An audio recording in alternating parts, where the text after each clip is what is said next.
Coach Corey Wayne, and this is my video coaching newsletter. And the topic of today's newsletter is going to be Women Love a Real Man.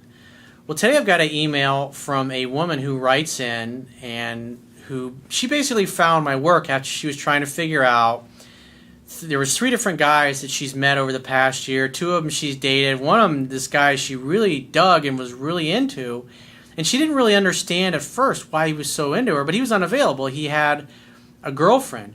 And so she shares what she's learned from my book from a woman's perspective and how it was able to help her understand the guys that she dated, which guys she was attracted to, and why certain guys did things that completely turned her off.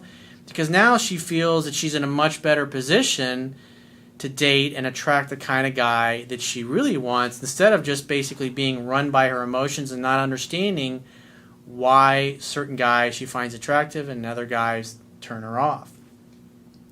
So I have a quote that I wrote, and then we're going to go through her email. And the quote says, "What makes a man attractive in a woman's eyes? Men who don't take themselves or life too seriously. Men who can laugh or find humor in just about anything are the most fun to be around. Men who have a strong sense of self, high standards, ambition, and goals and dreams that they are fearlessly striving to achieve. Men who march to the beat of their own drum, who are chivalrous and charming. They love men who live by a set of principles and who will not tolerate those who violate them. They also love men who will stand up for what they believe in and those they love. They love men who can make them feel more special than anyone else." And what's interesting, these 3 guys that she's going to share what she experienced with each of them, you're going to see those characteristics in the one guy that she really liked, but unfortunately he had a girlfriend. It's just another reason why a lot of women say that the best guys are either gay or they're taken. You can see why after she interacted with this one guy that she really liked, but he was unavailable, what was so appealing to him. Another reason why that particular guy is not on the market. So she says, "Hey, Coach Corey, after reading your book several times and reading the articles on your website, I want to say how grateful I am to you for sharing your ideas and advice. Your videos are a popular feature of quiet evenings at work now. Everyone enjoys watching your funny videos, and hopefully it's helping them in some way with their relationships too." Well, I appreciate the fact that you appreciate what I do enough to share it with the people that you care about. So thank you. I'm never too busy for your referrals. "Your book arrived in my life at the perfect time. While reading it for the first time, I had just friend-zoned a guy I had dated a few months, who was my type, but difficult to be around, and I couldn't quite work out why. I'd also met a guy who was not my type at all, but I'd never been drawn to someone so much, and I couldn't work out why either. The second guy was my motorbike instructor. In every lesson, he was joking around. Notice what he's doing that she liked. In every lesson, he was joking around, being silly. He always showed me and everyone else a good time, and I always felt a little bit more special than all the others." So he's able to talk to her in a way that makes her feel like the only person in the world.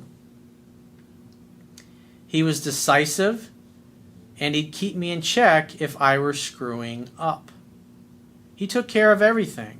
It was so easy and wonderful. However, at the same time, he was always keeping a professional distance, and although I knew he had a girlfriend and I respected that, I enjoyed each day I spent in his company. He was confident, very good at riding, had a great knowledge of bikes, but never showed off or came across as arrogant." I did a video a few years ago called "Be Cocky and Charming." Don't be a dick, in other words. And this guy obviously had the right balance of that. Although he's 50-ish, and I'm 26, and I usually date bodybuilder muscle men types, I have never been drawn to anyone so much. Now I know it's because he does many of the things in your book, and he's the same way with everyone. How many times have you heard me say in videos in my book, treat all women the same, treat everybody the same. This is the way you're gonna be, always. He's really manly. It's wonderful. I fell for it. In contrast, the guy I had dated for a few months was very serious. He was often grumpy when we went out and seemed to spend so much time trying to show off and impress me. I talk about early on in my book. That's why a guy should let the woman do most of the talking. Then this is probably the type of guy he goes out on a date. Thinks he's got to talk a woman into liking him. He doesn't realize that she's already there because she likes him. And so he's trying to give her his pedigree. Here's all the reasons why you should date me. Please like me. On our first date, he told me about all the women he'd slept with and what a good time they had with him, which I attributed to him just being a bit nervous and wanting to impress me, which was quite sweet. This guy is basically bragging about all the other women that he's bed. And she still gives him the benefit of the doubt. In the gym, he didn't handle it too well if I started to approach the weights that he was lifting and would quickly become critical. Sexually, it was okay, but he always made me feel a bit shy about myself, as if it wasn't as good as other women, so naturally I didn't feel very comfortable.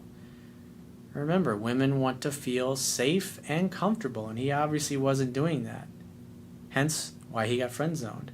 However, I think I've got lots going for me, and it was probably because I didn't kiss his ass that he got all butthurt, as you say, and started talking about other women and bigging himself up. Yeah, if you've ever watched any videos on like gorillas, it's like they broaden their shoulders and they stamp, they pound their chest. It's like, look how masculine and tough I am. That's basically like what this guy is doing. It's like he's standing up and, pounding his chest like a fucking gorilla. I'm important. I'm significant. I'm awesome. You should like me. Other women do. Well, if a guy is having to puff himself up like that, he's obviously not that great of a catch. It's like people tell you how honest they are. Hence, a lot of politicians throw around the honesty word and the truth word.